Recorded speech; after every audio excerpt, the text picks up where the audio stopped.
All right, so thanks for joining us. As y'all know, I'm Alex, and this is my friend Anali, and she's going to answer some questions for us. She speaks Spanish and English. So I guess just give us like a quick background, just so everybody can hear where you're coming So from. my family is originally from Mexico. My parents were born and raised over there, and they moved here.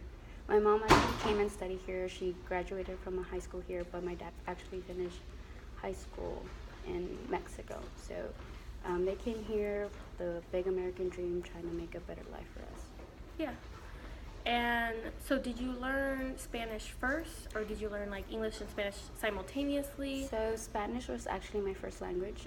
It was what I was taught. My parents both speak Spanish, even though my mom knew English, but my dad wasn't really fluent in English. He understood it and was able to speak it, but you can hear his Hispanic accent. So, but both Spanish and English were introduced to me, but Spanish was introduced first, and English was just a transition when it came to like watching TV, going to activities and parties. But it was a big transition when it came to like school. That's when I actually kind of influenced more into English. So you kind of were you fluent at Spanish early on, and then you had a grasp of English, but once you entered school? Yes, I was more fluent in Spanish. So in school, I was in bilingual classes my entire life, all the way, my whole elementary, from pre-K all the way to 5th grade. I was in bilingual class, so Spanish was still taught to us during the classroom, but English was present in the classroom, but Spanish was more there. So like I did learn how to do my accents on my Spanish, the grammar in Spanish. It was more in Spanish than it was in English.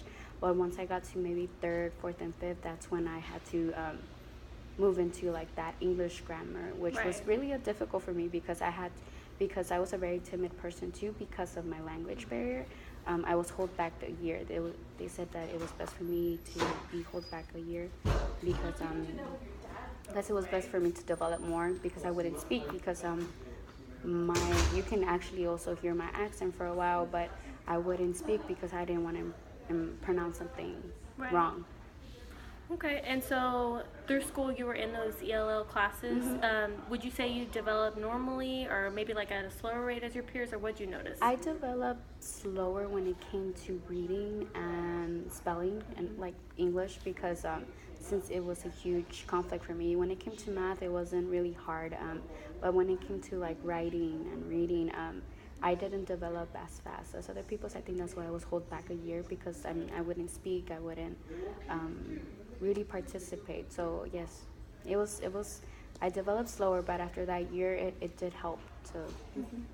And you said like at 5th grade you got out of the ESL classes? So I didn't get out the bilingual classes till like middle school, because after middle school is like it was just nothing but.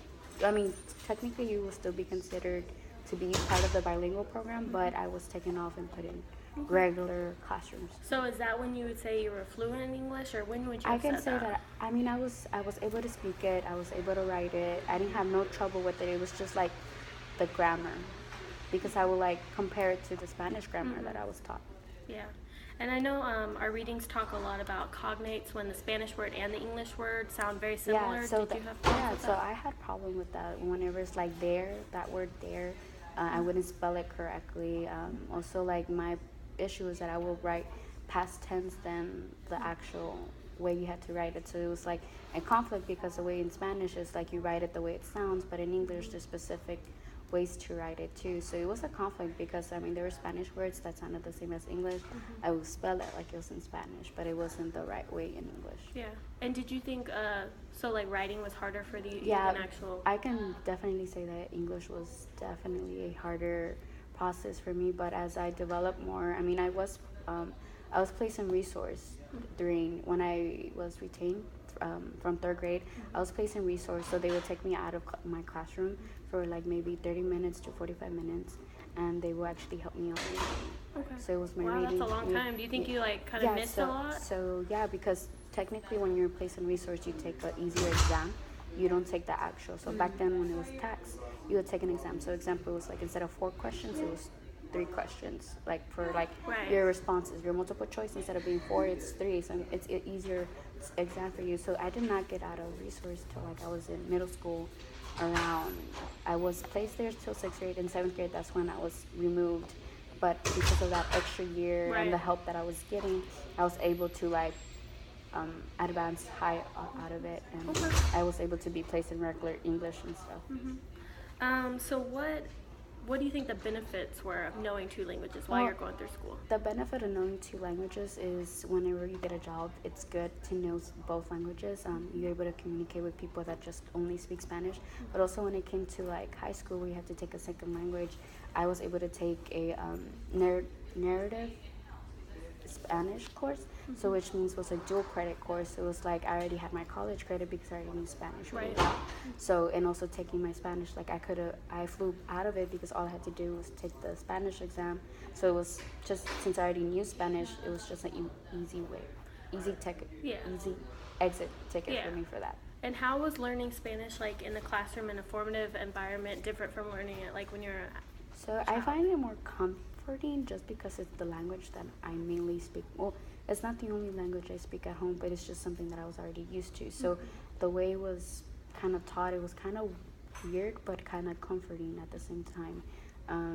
So it's a really different environment because it's like you're already used to all your classes being just full English when you're in high school. But when you take a Spanish course or any language, it's like you have to adapt, and it's a different environment and adaptation. Yeah. Okay. Well, I think that's all the time I'm going to take from you today. I really appreciate it. If you You're want to wave to welcome. everybody. Thank you guys.